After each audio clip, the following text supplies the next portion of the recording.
Hello and welcome to Carefree Blues, a podcast and supplement to my weekly column as part of the Soccer Yanks podcast network. I am Kyle.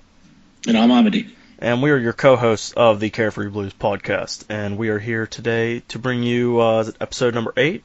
Episode 8. Yeah, it's flying by. It's crazy to think that Thanksgiving is almost here, the time where we celebrate taking over the country. It's random. It's a bit of a strange holiday when you think about it, but oh yeah, we're giving thanks at least. Yeah, I don't know if everyone is giving thanks, but we are. Yeah, exactly. So another international break is finally coming to an end. I think the next one's not until, is it March? Yep, March 2015. Smooth sailing. No more international breaks, and Champions League is about to be finishing up pretty soon too, at least for the group stages. So we're gonna have a lot of Premier League and domestic competition in football. Yeah. So things are finally starting to heat up. We can finally start. It's around the time where we start taking the Premier League with a little bit more than a grain of salt at the time. So things are shaping up pretty nicely. So for the most part, the international break, as far as play is concerned, a lot of the players for Chelsea, or I don't want to say a lot, but some key players stayed home, stayed in England or wherever. They didn't go on break, basically. Exactly. Fabregas, for one, and the key Diego Costa not going out. For Spain's team, that's whatever. They got plenty of talent to dip into. Yeah. So I mean, I haven't looked at European qualifying, the groups and the points and everything. I don't know how they match up, but I really don't think they should have any problem qualifying for Euro 2016. On paper, Spain shouldn't have any problem qualifying for any tournament in the world, but I was very happy, as you said, to see both Costa and Fabregas, who allegedly both have hamstring injuries, who got to sit back, relax, and just take a couple days off and not even be in training or not be with the team. And half of it is mental, getting back into peak fitness. And I think that just having a couple days to chill, just to hang out, it's good for any player. Yes, absolutely. I think just we had some young guys out play, and we had, I don't know if, did Oscar and Ramirez join the Brazilian squad too? I think that they were there. I'm not sure if they were featuring in the matches, but yeah, I'm not 100% sure either. But I don't know. Oscar did travel because I saw a picture of him with Neymar in the hotel. Oh yeah, and that Pasalic that plays at that we're rumored to be signing. He plays in the Liga Portuguesa. I don't know. I forget what team it is he plays for, but it's Benfica or Sporting, or it's one of the bigger teams in Liga Portuguesa. But nonetheless, yeah, Oscar, he would have went because there was an interview he did with the Brazilian team that he was asked about this Pasalic guy that Chelsea is rumored to be the front runner for, and he labeled him as the next Rivaldo, but that's whatever though. But yeah, to answer my own question, yeah, Oscar did travel. Oh no, you're talking about Talisca. Or yeah, Talisca, yeah, not Pasalic. Or whatever his name. I think it's Talisca. It's Talisca. He plays for Benfica. Yeah, apparently they're saying he's the new Rivaldo. That's what Oscar's saying. Yeah. But if Oscar's saying that, I wouldn't mind if we were taking a strong look at him. Right. Yeah. Absolutely. Well, and I can't. I looked it up at work earlier. I can't remember. I can't find the thing now. But so he's been scoring goals. It's I want to say it was. I can't even remember. I don't even want to try and guess because it's going to be wrong. But yeah, I mean, I've heard good things about him. So it'd be nice to get someone in. We all know that Drogba's going to be done after the season, and there was literally one that just kind of broke about an hour ago that we'll get to that here shortly. But yeah, I think the only thing as far as performance-wise that I just want to point out was just the move that Willian did. I can't even remember who it was that they played, but Turkey. It was Turkey. Yeah. They're up 3-0. That's got to be so demoralizing. He's pulling an elastico. Like, I haven't seen a well executed elastico like that in a while. Frankly, it's been since watching some Ronaldo videos. But yeah, and I think just what was impressive about it, well, obviously it was, it was silky smooth and everything, but the fact that he beat two defenders with it it was incredible. Yeah, and the guy who anticipates the movement, like he essentially makes the guy jump 3 feet, and then he sees that he's not going that direction, and it's like oh man, it's like I remember, I don't know if anybody listening watched and one mixtapes where it's just basically guys faking each other out and the crowd goes wild, and it looked like one of those where he literally thinks this guy's going that way, like he's preparing himself to meet the player and defend him, and then he looks and he's not even there. Yeah, it's amazing. If you're, I don't know if they played that in Europe, but yeah, if you're an American that is in your mid-20s or older, you definitely grew up watching the AND1 mixtape tour. Yep. Yeah, I'm glad you made that comparison, because that's definitely something that it looked like.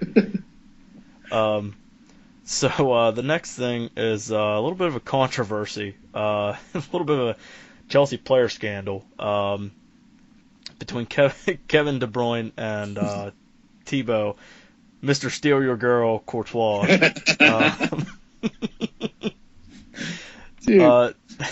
Apparently, for whatever reason, Kevin De Bruyne is writing an autobiography. The kid's 23, isn't he 23? Yeah, I'm pretty sure he's my age. Win something, of worth. I'm not saying he's not a quality player, but I mean, you're writing an autobiography. Like I think Rio Ferdinand just came out with his, so yeah, there's a little disconnect there, but he's 23, and he's been very impressive in the Bundesliga and stuff. He's one of the top creators over there and stuff, and yeah, he's been very, very impressive. I agree. Yeah, but I mean, if he's writing an autobiography at 23, it'll be interesting to see how many books he retires with. But yeah, apparently there was some scandal a couple years ago. It was in the summer of 2012 that apparently KDB had an affair with his girlfriend's best friend. And apparently after the whole turmoil, after everything boiled over and stuff, and they split up, apparently De Bruyne's father threatened legal action if she said anything about it. And I guess Caroline is this girl's name. I guess she decided that since De Bruyne is releasing his book, or maybe he already released it, I honestly don't know, but I guess she just figured that, since he brings it up in there, that she might as well share her side of the story. And apparently Caroline went to Madrid with a friend of Courtois to visit the goalkeeper, holiday which it had the full backing and knowledge of De Bruyne, so he knew that she was going there. Of course, he probably trusted his friend, Right, and the quote from this article, it says, Thibaut gave me in that one night what I'd sorely missed for 3 years with Kevin. With Thibaut, I could have conversations, and he also cooked nicely for me. Such a thing Kevin never did, and then suddenly we clicked. So this just paints a really bad picture of De Bruyne. He might be a really good distributor, but he clearly does not like to do so for his girlfriend. And apparently, I don't think it was in this article. I think it was elsewhere that it kind of put Wilmots in a tough spot, and apparently he asked De Bruyne if he should leave Courtois out of the squad. This was a couple years ago. If he should leave Courtois out of this Belgium squad because of this controversy, and apparently De Bruyne said no, you got to keep him in it. So. Oh well, at least he's being a team player, and no pun necessary, but intended rather. But yes, I don't know. I think that's in this kind of thing, I feel like it's such a distraction, and she's not really, in my mind, this is going to sound so terrible. She's not really worth it in my mind. I've seen photos, we're going to do this thing we're going to do this podcast in the right way. We're going to judge this woman right now. She's not a wag. She's not a wag, man. And if that's what De Bruyne is after, that's fine. That's totally cool. But I feel like he should have higher goals here. He should be aiming far higher than he currently is. Exactly. I mean, would I date her? Yeah. I mean, she's cute, but is she Kevin De Bruyne starting at Wolfsburg cute? I don't think so. Right. Exactly. So that's all I gotta say. Like, exactly. Who knows? I mean, I'm sure she has a heart of gold. I'm sure she has a fantastic personality. We're not trying to take that away from her, but I bet she's really funny. oh, I guarantee it. I guarantee it. So yeah, before we start to sound like a soap opera, Yeah, we gotta. we'll get back to the soccer. So some little bit of transfer rumblings. It's the January window's coming up, and I feel that it's less than a month and a half away from opening. So I think it's okay that we talk about it. Still take the rumors with a grain of salt, but I think that it's fair that they're at least notable. Um, the first one I wanted to just discuss or bring up that there was rumor the other day that Bayern signed a pre-contract agreement with Sami Khedira of Real Madrid for when his contract runs out in June for him to join the German side in July. And I mean the move that Xabi Alonso made. Xabi Alonso has been fantastic. I don't know if you've caught any Bayern games, but Xabi Alonso has just been an absolute rock. Yeah, he's. I mean, I can't believe they would let him go. Frankly, Real Madrid, but their transfer policy has been kind of odd in the last couple of windows. But that's neither here nor there. I think that for Sami Khedira, this is fantastic. Luka Modric just got injured. He's going to guarantee he's going to get some playing time. He hasn't been playing that much because Isco's been favored over him, as has Kroos and Modric, but Kroos and Modric. But I think that this opportunity now, it's going to put him at really the top of the coming off the bench barrel, if not starting, just because he provides far more than just defensive cover. But it's good, I think, for teams like Chelsea, who I don't think we're really going to go after him as seriously as everyone was projecting we would. I think we would just do so in order to keep him from going to places like Arsenal or Man U or any of those places. So I think that now our interest doesn't need to be as concentrated, and we can really go for someone we might actually want, like Varane, for example. And it also makes it more difficult for teams like Arsenal to get the cover they need. So I'm happy about him not necessarily coming to the Premier League, if that's true. And I'm also happy about him staying there for farther than this January window.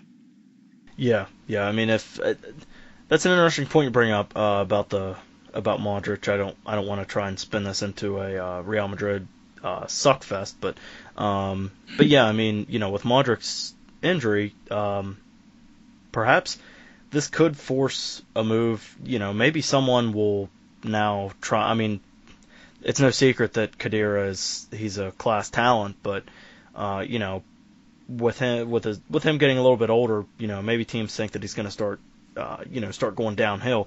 So he's going to get playing time over the next month and a half. So this could possibly force a move sooner. I mean, it might drive perhaps Arsenal's interest up, or maybe Chelsea's. But I would agree with you though that I don't really feel that Chelsea was ever a serious contender for him, unless it was, like you said, to keep Arsenal from having him. Yeah, and I can't. I mean, unless we had it for some reason today, if Nigeria had qualified for African Cup of Nations and we really needed a defensive mid, I think that Ake could slot in there better than it would be for us to buy a new player or to transfer in someone else. So I think we have the cover. I think Jose knows that, and there's really no better holding mid in the Premier League. I don't even know if there is one in all the top five than Matic. So yeah, it's Matic. He's up against some stiff competition, but he doesn't get quite as recognized. Or around the other.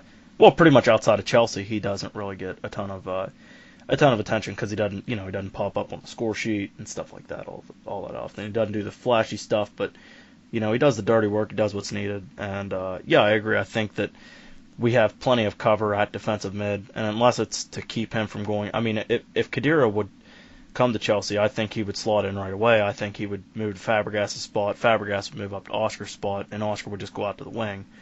But I don't really think it's a need. I think that our needs are at center back and a third striker right now. So yeah, I agree with that. I think that I would echo Tim Howard in saying that, frankly, right now, from back to front, Chelsea looks solid, and it's not like it's not like we look like imposing. Like he said, his word that we use says, "Man, they're like a buzzsaw. I think they're going to run away with it." And people keep saying, "Are they going to go undefeated? Are they going to be like the Invincibles?" And I'm really tired of that crap because it just builds up this unnecessary expectation that we will go undefeated, even if we are currently. And I love pointing to the fact that we haven't lost, but it just makes this, it makes it like it was when we had the home record, Jose's home record that needed to be broken. And then, teams come there with a fire in their eyes because they want to be that team to break the record, or they want to beat Chelsea. And I think that there's already the desire to beat the top teams, but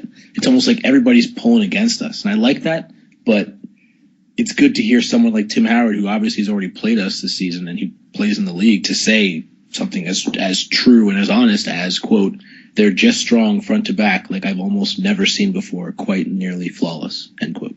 Yes, yeah, and I'm glad you bring up the point about the table because I want to go on record of saying this, and I don't exactly know how to say it, but I'm just going to say it and hope that it sounds coherent and that it makes sense. All right, 3:15 a.m. Friday, November 21st. You're going on record right now, man. It's in the record. Say it. All right, so to the people that are already claiming that Chelsea are going to run away with the title, which I'm not going to say that because I am like Mourinho, and I will not say that until mathematically we've won the title. But to those that are saying that Chelsea is about to run away with the title, at the end of the season, don't be saying that they choked because you also said yourself, this isn't to you, but those people said themselves that Chelsea was going to run away with it. So, it's just... better not flip-flop come the end of the season, guys. Right. The thing is, I don't want that unnecessary pressure. It's just, frankly, we don't... yes, we're looking fantastic. I'm not going to lie. We look so good, and we look confident and solid, as everybody says. But teams like this, teams who go on runs like this, tend to fall off towards this time of the year, maybe about a month and a half from now, maybe 2 months from now. That's when the strain of triple competitions, 3 games in a week, injuries, fatigue, players going out of form, all that stuff comes towards January, February, March. And if it's gonna be happening, it's probably gonna be happening to us because it's been our curse as of late. But as you and I pointed out last week or the week before, we've made it past this November curse as we usually face. And all things going well on Saturday, we'll have made it out of the month pretty unscathed. Yeah. So I would take that, and I just don't want to think about the future yet. I want to make sure we go week by week and get the competitions, get the results that we really need. And I think Mourinho is that kind of a coach too. Frankly, when we have Champions League, obviously, I know he's got one eye on the next week game, but for a game like this weekend, I think that we'll be focused, and I think we're trying to take it 90 minutes at a time. Yeah, and this, we kind of alluded to it earlier, that or this might have been off air, I can't remember already, but the schedule's going to start getting tighter, like you just said, and we're going to start having 2 games every week, and just like games on weird day. Well, not perhaps weird. Well, for the most part, it's been Saturday or Sunday, and then Tuesday or Wednesday. Maybe there was a Thursday thrown in, but December we got a game on a Friday. We play on New Year's Day on January 1st, and days that's going to be the craziest schedule. 26th, 28th, the 1st. That's one of those 3-game weeks right there. Yeah, and there's days where we're playing on 1 day's rest, 2 days rest. So if we're still dominating teams at that point, in mid-July. Well, if we're still dominating teams by the next international break, then, we can talk about Invincibles. But, until then, I just think it's kind of silly. So. Yeah, I agree. So we kind of got on a little tangent there. Would have been a good transition a little bit back. But, totally no big deal at all. So just to round up our transfer stuff here before we get into the games ahead, just 2 brief things. That I'll let you go ahead and talk about this one. But back to what I said about how I feel, in my opinion, our two biggest needs are at center back and striker, because striker, we've proven that we can play with an injury, and actually we've proven that we could play with two injuries at striker. But at center back, it just kind of it gets a little scary, a little bit. Yeah. So, there's somewhat of a rumor going around amongst the fans. It's not, I don't even really want to call it a rumor, but it's more of people could see John Terry retiring at the end of the season. If the cards fall the way that they are, I know that he's one of our, that he's our best center back right now, but, he's not exactly getting any younger, and, I could see if we, maybe win the double or something this year, or just win a title, maybe, Terry could hang him up, but nonetheless, Amity, who is our center back that we're looking at? Well, we have this guy on the radar. His name is Tyrone Mings. He is currently he's at Ipswich, and he's 6'3", young guy, 21-year-old kid. And we've apparently sent scouts to Ipswich to watch him, and we've been pretty impressed with his versatility as he plays both left and center back. Not that we need another left back, but he's young. He's probably able to go out on loan if necessary. And I would love to get a guy like him, so we wouldn't have to go out and spend 25 to 30 million on another guy like Varane or any of the guys who are really quality. You're gonna have to pay upwards of 25 million. So he's looking like someone we could get. He's only £3 million apparently, or that's what he was valued at prior to the season starting. And with Terry, as you said, getting no younger, he's 34. It's quite possible that he might hang up his boots in the next season, or might even be the season after that. But it's good to see that we're looking at, we're always, apparently, as we have been from the middle of the summer, we're speculating on the youngest and most promising, and not necessarily all the time, but English center backs. Yeah, and I think that's key, that we bring in a couple guys that can be homegrown players. Just because right now I'm like 95% sure we're right at the limit as the minimum number of homegrown players that we have to have on the team. So I think that perhaps ups his value to us as far as how nice it would be to have an asset like that on the team. I'm just looking at some things about Mings right now. He looks like he's built really well. Looks like him and Zuma in the back. That could be a really strong pairing in the back in the future. Yeah, that, and even if Callas comes back, I'm so pleased with our young, promising defensive line. That's something that Jose he's obviously all about defense, but for us to have a very consistent and very stingy back four as we currently do, it's nice to have the youth to back them up and to learn from that, and to really get into that same kind of mentality of defending 100%. And from the looks of it, those are the kind of defenders that we're getting, whether they're out on loan, whether they're on the first team, whether they're with the first team, and just learning from the veterans. It's still so good to see that we're committed to defending. Yeah, absolutely. And I always forget about Callas. And Kalis, we talked about him last podcast, but I always forget about him. Is he supposed to be coming back in January? See, this is weird. The other day I read this article and I posted something on Twitter about it, how he is saying, if I don't get playing time, I'm coming back to Chelsea. And I've never heard of a player deciding when to end their loan.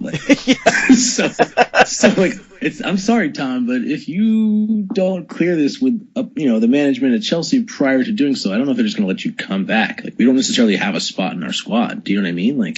Right. Unless someone like Salah goes out on loan, anything could happen, but it's definitely not up to him. So I think it was a really funny article, and it just painted a really funny light on him as confident as he is, and I understand he's not getting time at Cologne, then he should come back or he should go somewhere else, but he can't just announce that he's returning and we should prepare the red carpet. Right. But I don't know. I feel like if he does come back, that I feel like Mourinho will find a way to get him playing time. I don't think he's going to become a regular in the lineup, but I feel like he's done everything we've asked him to do. That I feel that Chelsea kind of owes it to him a little bit to give him some playing time. Yeah, I totally agree. And I think that as we've seen with Zuma, he's getting his time, he's getting his minutes, as we've also seen with Ake. So even even what you'd call the fringe players, perhaps, are getting their minutes. They're getting their touches, and I think it's important. And clearly, that's something that we or Jose has a serious philosophy about, because as you've noted, he has a team for Champions League games. He has a team for League Cup matches. And he likes to be able to rotate and to have like two players in every position, as you said. So I think it's definitely good, and it's promising for a player like Callas. If he was to come back, that maybe he'd be able to get into the rotation. But as numbers go right now, I just don't see how that could happen.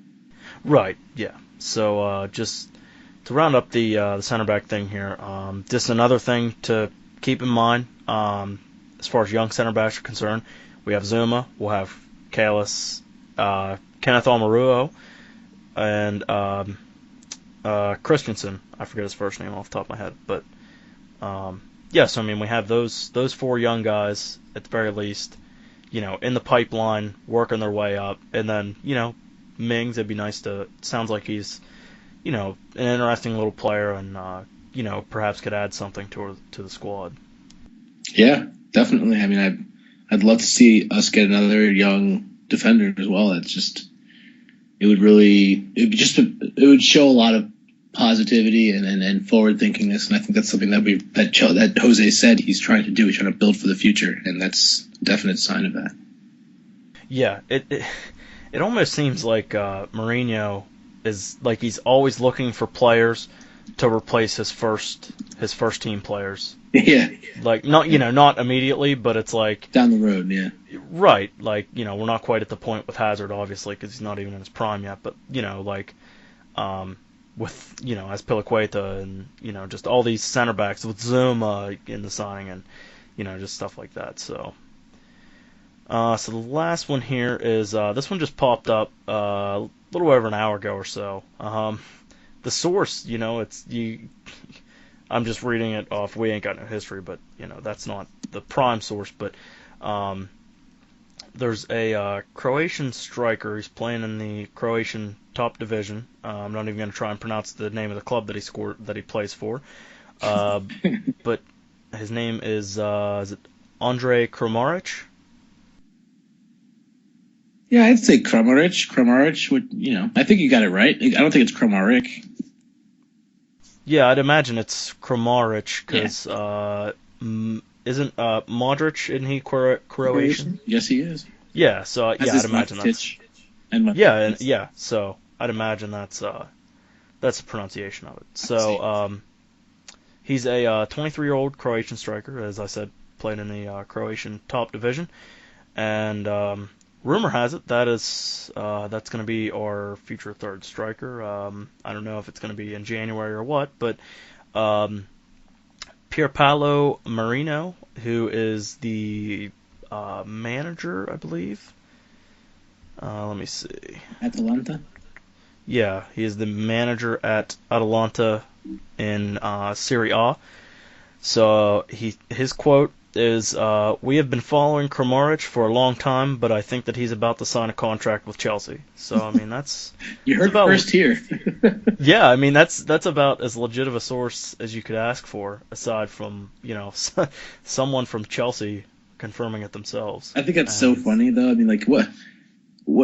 Since when this is just this and the Callas thing it's changing the way I'm seeing transfers in the transfer window. Like it really is. People just saying whatever they want and getting things done behind the scenes by just saying things, by making quotes for the papers. Like people are allowing the journalists to write the stories here to create the. And it's not like this is the first time, but agents will always drop hints or say, we've been contacted by such and such, so that other teams get interested. But this is on a whole new level. Right, and it's I don't know, it's something silly. It's cool to see about the game and stuff that it's everything's not all business all the time. But I remember during the summer transfer window, every day, Paul Pogba's one of my favorite players in the world, and it would just be an absolute wet dream for him to come to Chelsea. But no pun intended. But I remember during the summer transfer window that I would check his Twitter account like 3 times a day just to see if he followed any like Chelsea's Twitter account or any of the players on Chelsea or anything like that. Just looking for any type of hint that maybe he would come to Chelsea. Which, first off, I don't even know why I ever thought that he would break the news on Twitter, but I don't know why he would think, I'm going to Chelsea, I got to go follow Chelsea's Twitter account. So, but like you said, though, just you with never this, know. And this transfer things are just so wild. Like I've seen some official accounts tweet out information before they were supposed to, before it became official on the site. They delete them, and then people take photos, and then they pass it around, and then eventually it becomes official. I've heard of coaches telling other coaches at the game that they're signing a player, and then that getting overheard by the press, and then who are like 15 feet away. And then things like this, like it's just like they never manage to keep the lid on, or they purposefully take it off so that they can generate, more interest in there. And it's just I love it. I do love it. It's just so much drama. Yeah, and the last thing that I have is just to sort of add on to what you said, and then you'll have the mic and you can say whatever you want about Kramaric. But to go into this whole, breaking news and stuff like that, last season, the season wasn't even over yet, and I can't remember. I want to say it was PK. It was a player at Barcelona that I think they were asked in a press conference or an interview or something about Fabregas, and he said something along the lines of, "It appears he's on his way to Chelsea for £35 million or something like that." But like you said, it's just the way that players and teams and stuff are breaking news. It's just kind of it's kind of cool because, like you said, they're letting the journalists write the stories themselves. Exactly. It's okay with me if that happens because it just creates so much more gossip and such. But I like how every single outlet has, transfer talk or transfer rumors or, exclusive this or that. And it's just always so, they make it as glossy and glitzy as possible so they can get you to click and listen and watch. But there's only so many of those stories that are legitimate. So it's fun to pick. Right. It's fun to pick through and try to figure out which ones are, who you can trust and which ones you can't. And it's funny to see which things on your timeline are getting retweeted as just fodder, just to keep people happy. Yeah, and like my general understanding is that I pretty much don't believe, unless it's obvious, the obvious sources are team accounts, but unless it's like BBC or Guardian, if they pick up on it and do their own story, they don't include a source from Daily Mail or Daily Sport or whatever or anything like that. If they actually write their own story from their own independent sources, then I kind of believe it. But like Daily Mail, I don't really believe it. I read the stuff that they do for, of course. As far as transfer rumors. I'll read any transfer rumor and story just because it's interesting, and it makes people think, and that's why they do it, because they know people are going to click on it. But apparently Daily Mail does really well with predicting injury, or if they have intel, I guess, with fitness people or something. I don't know. Apparently Daily Mail is good about if they say someone's not going to play this weekend, you should probably take them out of your fantasy lineup because they're not going to play. Yeah, I just like how, as you were saying, you don't necessarily believe all the ones you hear, but it's good to read through all of them because you never know if some of them might have some truth to them. But also it's just, you read some outlandish rumors where you're like, okay, well, I checked the source on this and I know I can't believe it, but it's still fun and juicy. Right, exactly. So, yeah, and I think you covered everything on Kramaric. Kramaric rather. I think that that's as much as we really need to talk about him. Okay, so before we look ahead, do you have anything else just to wrap up international break, other than say to sayonara and see you in March? Thankfully it's over. That's the only thing I have to say about it. All right, so Chelsea, West Brom. This is at the Bridge, correct? Yep, home game. Yep, Saturday, 10 a.m. kickoff.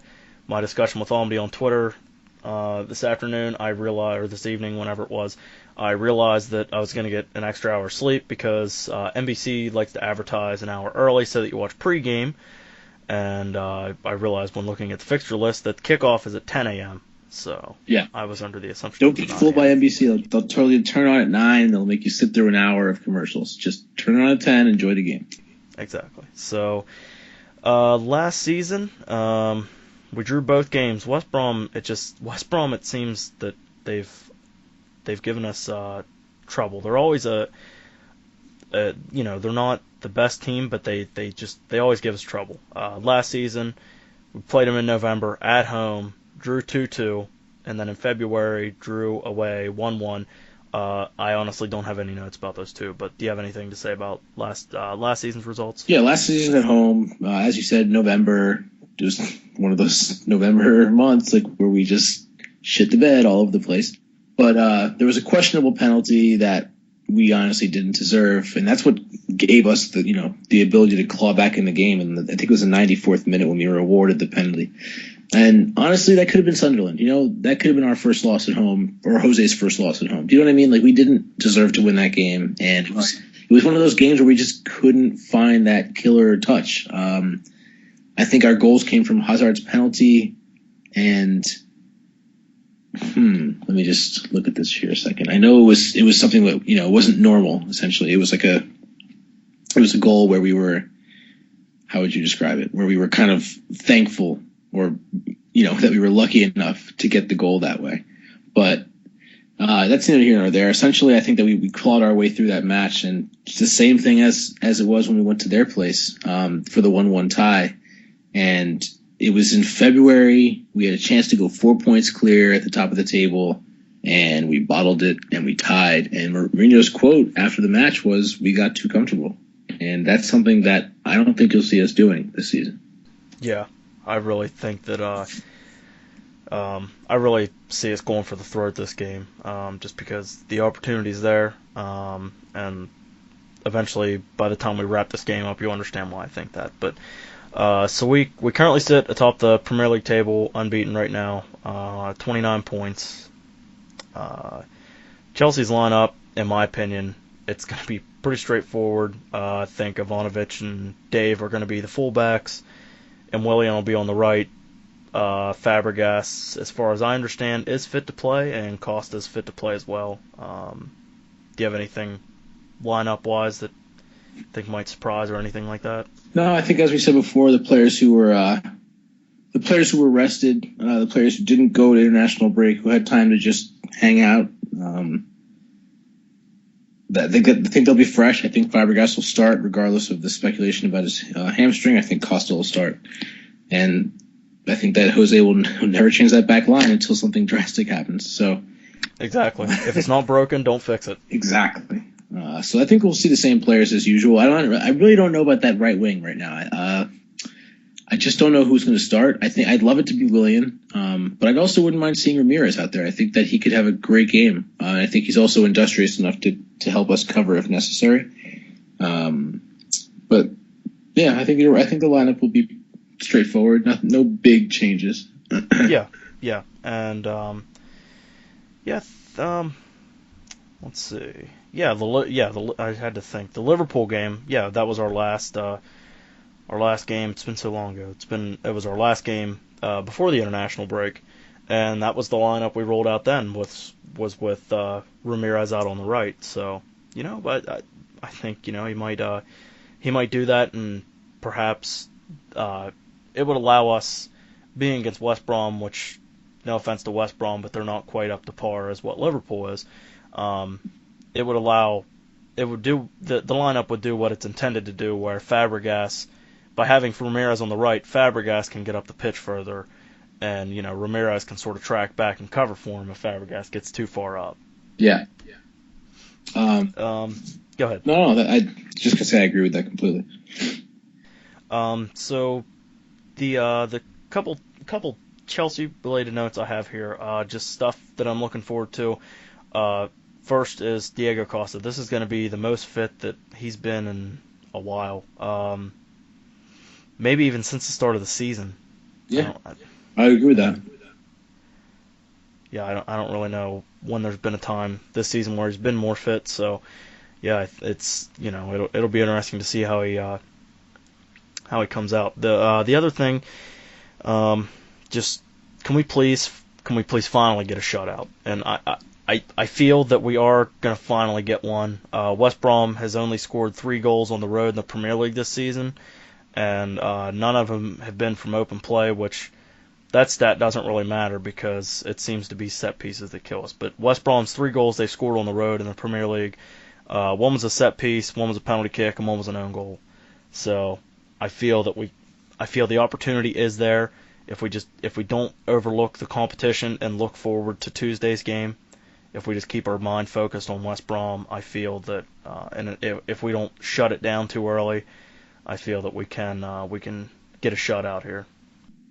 Yeah, as you said, I would love a shutout, especially considering our last 4 games we've played, our last 4 matches rather. We have failed to keep a clean sheet. Dating back to, I think the last time we had a clean sheet was Arsenal.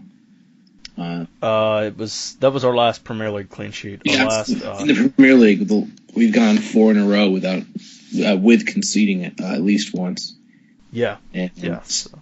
We really want to do better than that. We're playing at home. We're going to want to make a statement, and I think the crowd will be into it, especially after the Chelsea Supporters Trust just released their safe standing suggestions about how they should allow extra seating or extra supporters to stand, just to increase capacity and also make it louder because people apparently there was a poll and supporters agree that it's too quiet, just like Mourinho said. Yeah, I was going to say, and even our manager, even our manager thinks that. Yeah, so people agreed with him. Apparently, they did a poll of the fans. Yeah, and just to interject here, yeah. Real quick, maybe next week we'll talk about it or something. But yeah, I think that's something that I feel that we need to talk about. Not right now, just because there's a lot going on. So just not to bring it up in the middle of this podcast, but I feel that maybe next week we should talk about the atmosphere and perhaps solutions maybe of what they can do and and stuff like that. Definitely. I think that's something that it'll continue to be an issue until we move. We'll definitely bring that up in the next podcast though, about all that stuff. Yeah. I don't want Stamford Bridge to be known like the Etihad, even though it's not a matter of selling tickets, it's just a matter of getting the fans to cheer. Exactly. But, and the funny thing is on that poll, the second highest response was about ticket pricing or high ticket pricing. So I'm sure that there could be something worked out where we allow more seating for cheaper tickets. But I'm not really sure if that would happen or not because I'm not with the board. But anyways, so I expect the crowd to be into it. It's a home game. At least they'll be into it early on in the match for sure. And we score the majority of our goals in the first 15 minutes, so we should aim to do that here and just kill it off. And as you said, I prefer a clean sheet, especially after our most recent run of form. Last 3 in the BPL, last 4 in all comps. But we have yet to tie at home. We won all 5 of our home league matches, and by aggregate score of 13-3. So I think that we do play our best at home, and we'll be confident. And knowing that West Bromwich haven't won it out at Stamford Bridge since 1983, I think it'll be. We're going to be very confident, and I think that they're going to have that weighing on their minds. But I think they're also going to remember how close they came last season.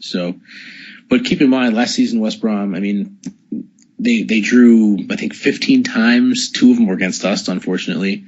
But this season they're in 13th, which is 1 win from 8th on points. I think there's 11 point difference between 1st and 4th, and then another 11 between 4th and 12th.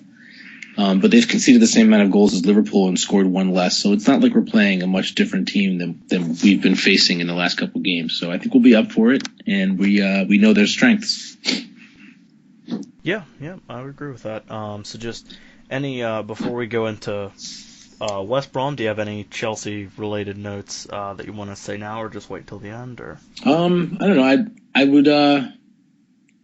I'd like to see some players who haven't gotten much time get a run out. So I'd also like to see us kill the game out early. I'd really love to see Salah get on there and have confidence and show Jose what he can do. Because if he doesn't before January, he's going to be gone. Yeah. I think that it would be nice to see him, get a run out. And that's whenever you first started that statement, that was the first player I thought of was Salah, just because. He's just about near his last chance to prove something before we just kind of move on, whether that's just loaning him out and then figuring out what we're going to do with him in the summer, or if we just sell him in the summer. Yeah, I mean, it'd be unfortunate, but I just don't see him breaking into the team. So if these transfer rumors are at all true, and we're interested in bringing someone like Royce to the team, he's just not going to have a spot. I don't think anybody else plays left wing besides Hazard, unless Hazard's tired or not, or unless he's injured. So right now, everyone's competing. There's three guys competing for the right wing position. I mean, Schürrle kind of got pushed over there because Schürrle's original position He's was left over on winger, left. exactly. Yeah. That's the reason he's not. That could be one of the reasons he's not performing as well as he should, or as we'd all love to see him. But it's definitely worth noting that no one usurps Hazard because he's just too good. So Exactly. there's no reason to not start him. So I think it's right now we're forcing a player who might be better on the left wing, as you said, and Schürrle to play on the right, and we're also getting Willian over there. Oscar can play over there. Ramirez played there last week. I just don't see Salah breaking into the team unless he shows Jose something really special. So if he's lucky, he'll get a chance to get out there and have a good amount of time on the field. But he's one of the few players, as you said, who just doesn't seem like he's breaking into the team, even when he plays in other competitions. Yeah, you can't, unless it's, Capital One Cup, early stages of FA Cup, you really just can't justify playing him over Willian, Schürrle, Ramirez, Oscar, or anyone like that, so. Exactly. So West Brom, like you said, they're currently at 13th place in the table. They have 13 points. They have 3 wins this season. They have 3 wins, 4 draws, 4 losses. Their 3 wins were over Spurs, Burnley, and Leicester, and 2 of their wins were on the road against Spurs and Leicester. So just a little food for thought there. I sort of did some research a little bit here, just of what to expect from West Brom as far as the lineup is concerned. They've played a lot of 4-2-3-1 this season, but I think maybe at the beginning they might play a little 4-4-2 just to try and get an early goal. But Ben Foster should be in net, and then Andre Wisdom, Craig Dawson, Julian Lescott plays for West Brom. I didn't know that until looking at their lineups and stuff. So Lescott and Sebastian Polcagnoli across the back, and then Chris Brunt, Craig Gardner, Graham Dorrans, James Morrison, and Sessegnon. I don't know how to pronounce. I don't know if it's Stephanie or if it's Stefan. Stefan. Yeah. Stefan. Okay. So Sessegnon in midfield. Maybe Sessegnon, if they play 4-4-2, could go up top with Saidu Berahino. But actually, I think that might be what we see more of. I think they're going to play a little bit more of a defensive cover, so 4-4-2 could benefit them. Yeah, and I go ahead. Just in the limited time that I've watched West Brom, I'm not going to act like I'm some type of expert on West Brom. That's why I had to do research of who was even on their team. But they played Manchester United about a month ago or so, and it was on Monday in the afternoon. So, and I wasn't doing anything else, so I figured I might as well watch it. And Sessegnon and Berahino, West Brom played more of a 4-4-2 with Sessegnon and Berahino up top, and it was very impressive. I mean, Berahino was impressive himself, but those two they linked up really well. It was like they knew where each other was going to be on the pitch at all times. So I feel that as far as West Brom is concerned, I think at least early to start, I think a 4-4-2 would benefit them. Yeah, I wouldn't be surprised if we see Timon behind the ball for some good spells during the first half. And I'm not saying that they're not a good enough team, but when you face a team with the quality Chelsea has, when you're playing at Chelsea's home, I would expect to try to weather the storm for a bit. But they have players who can break out. I think Chris Brunt is one of their better players who can link up in the midfield, and he was actually very influential in that match against Manchester United when Berahino and Sessegnon were also breaking them, just tearing them apart. But that was that match where Raphael tried to yell at Berahino when he was taking a shot instead of trying to defend it. So, I mean, and also that was NBC tore Man U apart on that goal, showing how they just folded and completely just parted like the Red Sea. But that's neither here nor there. I think Berahino is probably their most dangerous. He scored 7 goals in 11 appearances. He's definitely a good striker. He's got an eye for goal, and it's not just flukes. I think they might even play Anichebe, knowing that we have two big boys in central defense. I think that they're going to hope that they can get a bigger body on them. And as that happened last year, Anichebe managed to score, and Shane Long scored on a header when we were just all over the place at 6s and 7s. So I think that West Brom is the kind of team who are going to take whatever they can get from this, and if it comes in the form of deflection or a set piece or anything, they won't shake a stick at it. So I think that we need to be on our top defense, especially in this game where I know we're going to have one foot in Wednesday's match already. So I really just want us to close this out by halftime. Yeah, absolutely. If we could just go up 2-0 at halftime, that'd be perfect. Oh, that'd be excellent. Excellent. Yeah. So I mean, just the only things that I have about West Brom, Sessegnon, I pretty much went into that with him, and Berahino, you kind of took the words out of my mouth a little bit. Just a couple other things that I have on him. That he's 21-year-old Englishman. He was born in I can't remember it now. Wasn't born in England. I want to say I could be completely wrong, but I want to say Burundi. I don't know. I believe that's it. I know it started with a B. Yeah, he was born in Burundi. But yeah, he just got called up with the English squad for this past international break that we're now finishing up to the England senior squad. He got his first call up, and he didn't play in either game. And I guess he returned back to West Brom, kind of distraught about it. And West Brom manager Alan Irvine, he pretty much just said that there's no reason for him to stress over it. It was his first international call up, and if he continues to play like this, England's not really going to have a choice but to at least give him a run out, and at least see what he's got. Yeah. And in October sometime, whenever teams like the big contenders, Man U, Arsenal, and teams like that were inquiring about him, he said that he'd go for no less than £15 million, and his price is only rising. So exactly. So yeah, that's pretty much what I have here. Any closing thoughts, predictions on the West Brom game?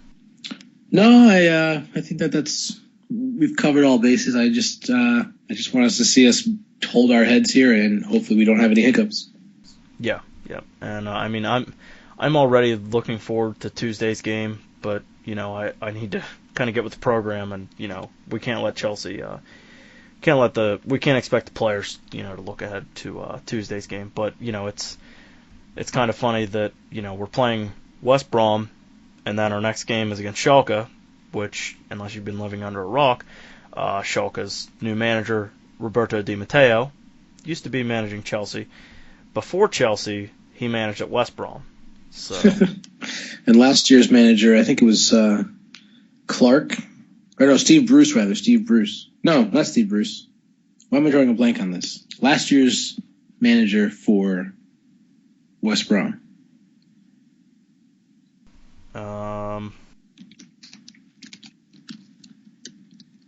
He was a former Chelsea player. Steve Clark. Yeah. So he almost broke Jose's record at the bridge, and in the end, it was Gus Poyet Sunderland who broke Jose's record at the bridge, and he was also a former Chelsea player. Yeah, so we're keeping it on the family. Yeah. So yeah, it's Di Matteo. He's going to be so it's the game, just to let you know, kickoff 2:45 Eastern time, Tuesday afternoon. I don't know if I don't know. It might be on Fox Sports 1 or 2, but I don't know what the other games are for that day. But so yeah, it'll be on one of the Fox networks. At the very least, you should be able to get a free trial of Fox Soccer to go if you just put in your email address. You have to put in a payment, but as long as you just remember to go back in and cancel it, they won't charge you. So, but nonetheless, Roberto Di Matteo, he's going to be the center of attention pretty much going into this game. And I've gone on record plenty of times saying that I'm happy with where we're at now, but if Mourinho wasn't our manager, Di Matteo is who I wish would be our manager. Yeah, I loved him, dude. It was just so. He was beyond just being a manager. He was like being a player manager. He was so passionate, and the way he celebrated victories and the belief he had, and the way the team pulled around him in the short period of time. He made miracles. He made a miracle for us. That night, I'll never forget that match, and I'll never forget the run we went on, and how it just seemed like it was written in the stars, and he was such a big part of that. Yeah, it's. I feel like I'm almost getting teary-eyed just talking about it. But yeah, I mean, his stint at Chelsea lasted only 8 months, and this is totally coincidental. And I promise I had this written in my notes. I didn't write this in because of what I retweeted, as we're recording this podcast. But it is exactly 2 years to the date, while we were recording this podcast, that Di Matteo was fired. Wow. Yeah, because November 20th. 2012 was the 3-0 loss against Juventus. Oh, yeah. And the next day he was sacked. Yep. So that's totally coincidental. But yeah, I didn't realize it until like a half hour before when we were supposed to actually record. For those that don't know, we're recording this like 2 hours later than what we were hoping. But so wait, just to clarify, that was he got sacked and then Benitez took over, and then the same day won Europa League. Yeah. So that was the Champions League, then Europa League, back to back, in the weirdest of ways, with managers who had just arrived mid-season. Yeah. So yeah, and yeah, I mean, the Juventus loss, it didn't mathematically eliminate us from the group, but it more or less eliminated us from the group. Yeah, it was demoralizing too. Yeah, and he didn't. We'd lost to Shakhtar previously in the. When we turned, so to speak, in the fourth game of our Champions League group, we lost to Shakhtar, and we lost to Manchester United in the Premier League. Oh, yeah. And then the 3-0 loss to Juventus the wheels just kind of fell off the wagon. Yeah. But yeah, I mean, he was, like you said, he was more than just a manager. It was like the players could relate to him. Like you said, it was like he was almost like a player manager. And just as passionate as he was and everything. It'll be interesting to see. We still have a lot of players from that squad in the Juventus loss. Azpilicueta played, Cahill played, Hazard was in the team, Cech was on there. So I'm interested to see, how the players react. And I know that that Chelsea, excuse me, the away supporters. I know that they're going to be singing One Di Matteo, and I'm sure they have some treats planned for him, and I'm sure Di Matteo is going to appreciate all that. Yeah, it's going to be special. I think that he'll definitely be feeling it just as much as they are, and if Drogba, I'm sure that Drogba and him will have a really an emotional reunion, but that's all going to happen either before or after the match, because we're coming there to win, and it's not going to be a vital 3 points because we could tie this match and still go through. But I'd love to see us get 3 points and not have to worry about the next match. Yes, yeah, and that's a perfect transition because the next point I wanted to bring up, Group G standings, we're sitting atop with 8 points plus 7 goal differential, which you take out that Maribor win and you just make it like a 1 or 2 goal victory. It doesn't the goal differential just shoots down. So that the 6-0 victory over Maribor really helped. But 8 points at the top. Schalke is second with 5. Sporting is in third with 4. Maribor is fourth with 3 points. So, like you said, a win guarantees that we go through. And actually, I think that guarantees, a win would guarantee us the top spot in Group G, regardless of what happens in the rest of the matches. And I think, if my math is correct, if both games are a draw, we're guaranteed to go through. Yeah. So both be good.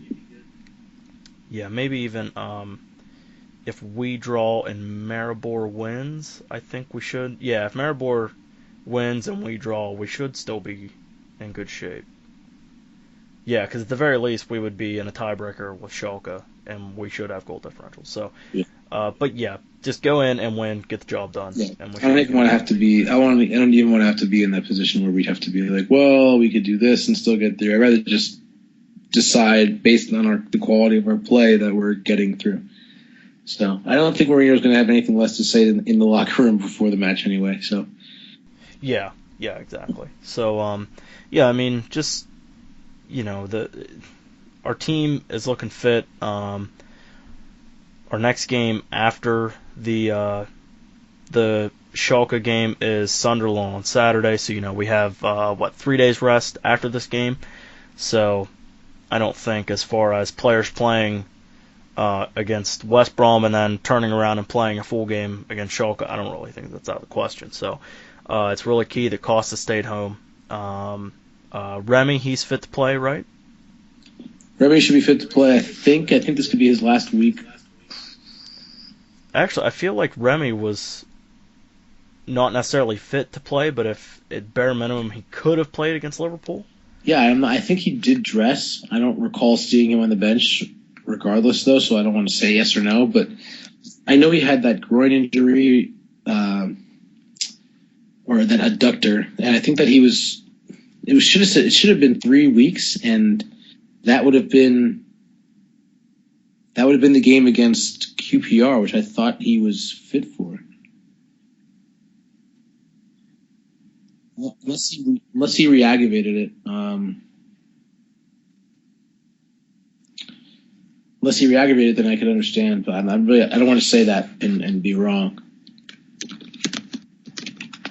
Yeah, I'm honestly not 100% sure. Just a quick search here. I haven't found anything on Twitter, but yeah, I mean, I think that Remy should be good to go. Drogba, he'll obviously be good to go because he didn't play over the international break. So, I I think it's probably a given that Drogba's at least going to be in the 18, just because of the whole Di Matteo factor. And plus, I really don't think we're sacrificing anything by putting Drogba in the 18. So yeah, I just read something saying Jose Mourinho has no concerns over the fitness of Loic Remy. So yeah, so I mean, I think as far as I can see, our squad's fully fit. I think the lineup for Tuesday's game, as long as there's no injuries, knock on wood, Saturday, Felipe Luis, he'll probably get a run out. Maybe we'll see Czech in goal. Czech's already cup tied, so there's no concern over that. So I mean, I don't really think there's going to be any big shockers as far as lineup is concerned.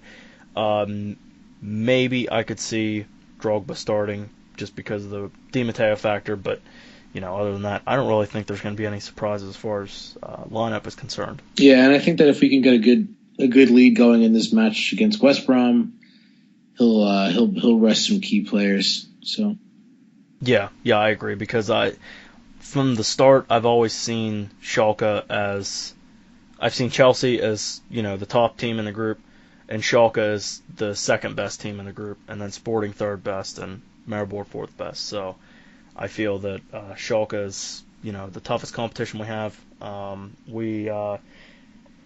We drew the first game against them, 1-1 at home, and that was just I remember that we talked about it on the podcast after the game. It was so many missed opportunities. We had a chance to put away like 6 goals, and we only managed to score 1. So yeah. It'll be interesting to see if we kind of put on the have the attacking prowess that we did in the first game. But the finishing's got to be better.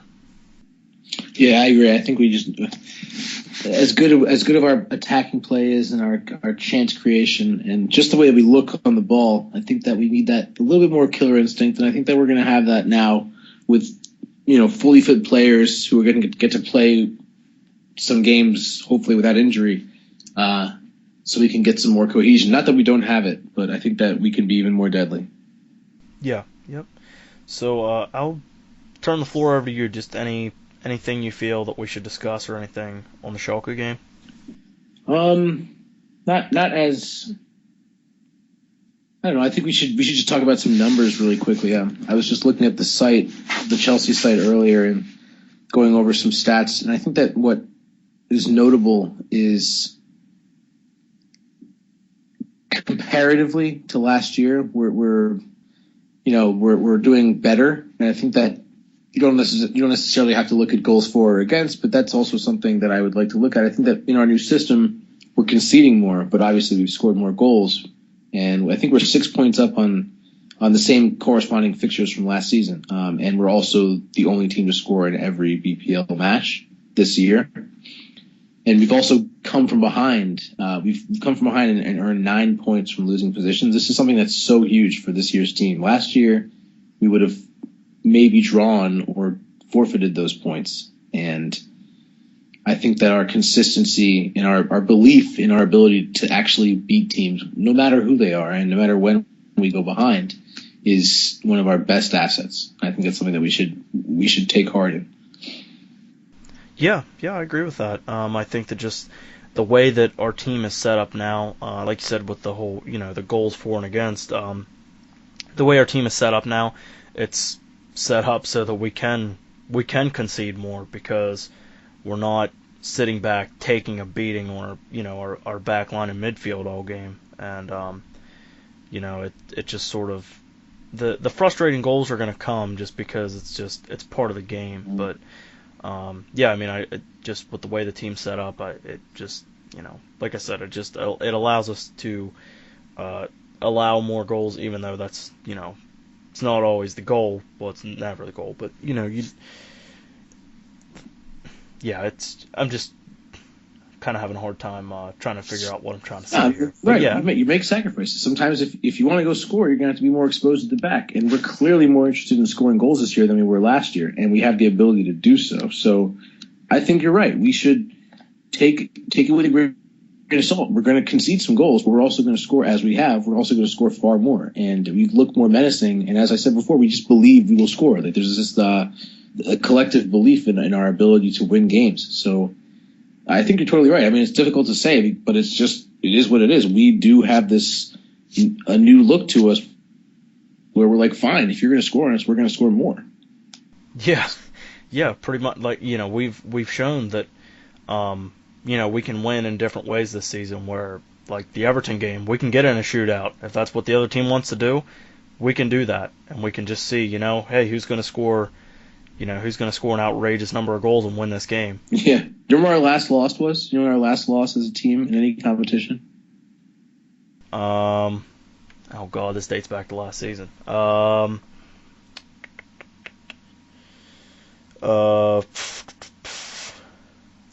do not. Going once. Atletico Madrid at home in the Champions League. In April. Wow, yeah. Yeah. So I know that that's one of those like, oh, we're going to go undefeated this season kind of comments, but we have a knack of not losing. It's not like we win every game. We don't win it all with style. We don't beat teams. We have beaten teams by a bunch, but we don't necessarily have to. It's just we're not losing, and that's such a Mourinho thing. After last year, especially after losing his home record, if that's something you think it's not playing on his mind, then you're crazy. Because the guy loves consistency, and he just loves not losing. As some people love to win, he loves to not lose.